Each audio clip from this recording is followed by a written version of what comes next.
à tous, bienvenue sur ma chaîne Audrey en Tips. J'espère que vous allez bien, je suis super contente de vous retrouver pour cette troisième et dernière vidéo sur les crises d'angoisse, la spasmophilie.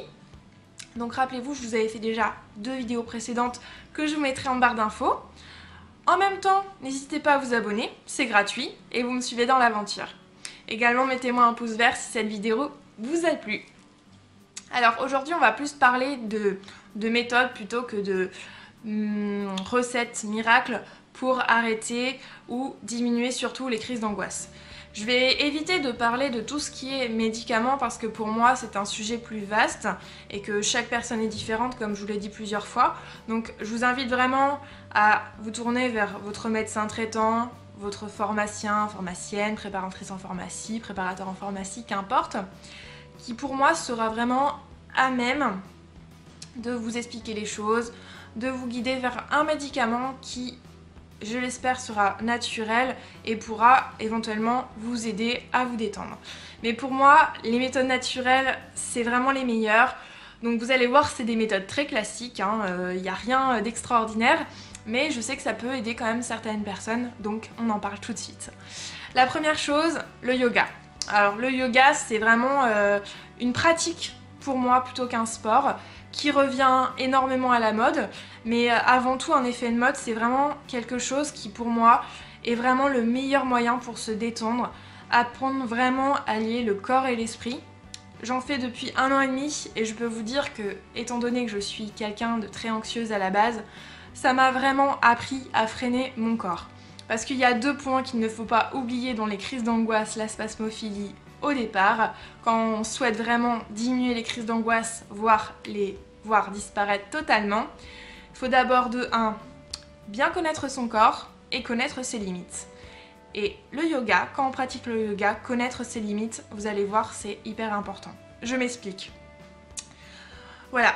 Vous êtes jeune, vous avez un certain âge, peu importe, vous avez une vie bien remplie, surtout qu'aujourd'hui on est dans une société où tout va très vite. On veut aller à droite, on veut aller à gauche, il y a les enfants, il y a le sport, il y a les activités des enfants à côté, il y a le travail, il y a tout qui met une pression énorme. Et on est aussi dans une société où on veut une image parfaite. Sauf qu'on est tous humains, qu'on a tous des limites. Donc il est hyper important de savoir se poser. Et quand je dis savoir se poser, ça va vraiment changer, varier d'une personne à une autre. Il y en a, ils vont pas avoir besoin de beaucoup de sommeil. Il y en a, s'ils ont 3-4 heures de sommeil, c'est suffisant. Il y en a, s'ils n'ont pas leurs 8 heures, 9 heures de sommeil, ils sont exécrables. Voilà, comme moi. Si par exemple, vous allez, on va dire, sortir le samedi soir, sortir le dimanche soir, que vous dormez très peu, votre corps, s'il fait des crises d'angoisse, c'est qu'il vous dit stop. Stop, repose-toi. Et c'est à ce moment-là qu'il faut se remettre en question et c'est à ce moment-là qu'il faut se dire bon, je me pose. Alors, je vais vous donner une astuce implacable pour commencer le yoga, même si vous avez très peu de temps.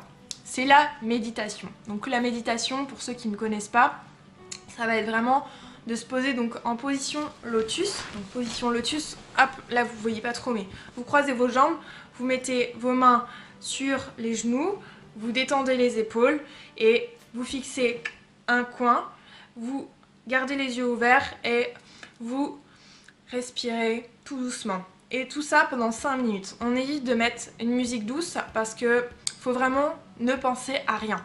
Vous fixez et vraiment, je vous jure, ça marche à tous les coups. Alors évidemment, il faut de la pratique. Faites ça, je dirais, 5 à 10 minutes par jour, c'est largement suffisant.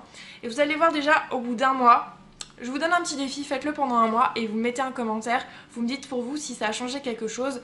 Mais déjà, ça va vous permettre de relier votre corps et votre esprit et ça, c'est hyper important. Moi, ce que j'ai appris au yoga, c'est que, comme disait mon prof de yoga, dans les pays occidentaux, on a tendance souvent à séparer le corps et l'esprit, alors que pas du tout. Il faut vraiment rallier les deux, parce que les deux marchent ensemble. Voilà. Deuxième chose, la sophrologie. Donc la sophrologie, c'est un peu la même chose que le yoga. Moi, personnellement, j'en ai fait que 3 ou 4 séances, à l'époque où j'étais très angoissée. Donc moi, je sais que j'avais une personne à côté de moi qui m'aidait, qui vraiment m'avait allongée, voilà, pour que je ferme les yeux, me parlait. Donc en fait, ça va être vraiment de vous concentrer sur une partie de votre corps. Par exemple, vous avez beaucoup au jour d'aujourd'hui des CD, des livres, voilà, avec une voix qui vous parle et qui vous dit vraiment pensez à telle chose, après voilà, mais vraiment jusqu'au bout des pieds quoi, vraiment ça détend énormément. Donc ça c'est pareil, c'est quelque chose qui, si vous avez un peu plus de temps, ça peut vous aider. Ensuite, vous avez l'acupuncture. Alors moi l'acupuncture personnellement ça ne m'a rien fait du tout, ni en positif ni en négatif, et c'est une pratique plus basée pour moi sur la médecine douce. Donc pour ceux qui ne connaissent pas l'acupuncture, déjà j'arrive pas à le prononcer, ce sont des petites aiguilles qu'on vous pose évidemment à des endroits dits sensibles. Donc après, moi c'est pas que je suis contre cette méthode là, mais pour moi il y a beaucoup de personnes au jour d'aujourd'hui qui ne sont pas forcément bien formées. Et donc pour moi c'est hyper important que vous vous tournez vers un vrai professionnel ou une vraie professionnelle. Donc renseignez-vous bien. Évidemment il vous faudra plusieurs séances, mais là encore ça dépend vraiment des personnes. Mais la dernière chose que vraiment je voulais vous dire, et qui est la plus importante, c'est que en fait vos crises, elles surviennent à des moments de votre vie où vous êtes amené à courir plus, à être plus angoissé, pour plein de raisons comme je vous l'ai expliqué dans la première vidéo. Choc émotionnel, anxiété passagère, examen, mais il y a toujours pour moi une situation qui fait qu'on est stressé. Si au jour d'aujourd'hui, moi je fais beaucoup moins de crises d'angoisse, voire qu'elles ont totalement disparu, c'est que j'ai aussi su m'entourer des bonnes personnes. C'est-à-dire que pour moi, si vous faites énormément de crises d'angoisse, c'est peut-être aussi que vous n'êtes pas forcément bien entouré. Alors, quand je dis ça, oh là là, on va dire Audrey, qu'est-ce que tu dis? Non, non. Ce que je veux dire par là, c'est que si vous êtes avec des personnes ultra négatives qui vous disent tout le temps oui c'est de la comédie, qui n'essayent pas de vous comprendre, qui n'essayent pas de vous aider, c'est sûr que vos crises, vous allez beau vous faire de la relaxation, il y a quand même un gros côté psychologique, il faut l'avouer, donc ça va pas vous aider. Si au contraire vous êtes entouré de personnes très positives qui sont toujours là à vous soutenir, qui sont toujours là pour vous tendre la main, pour limite faire de la relaxation avec vous, pour vous détendre, pour vous dire tu vas t'en sortir, tu vas réussir, eh ben croyez-moi ça change tout, ça change tout.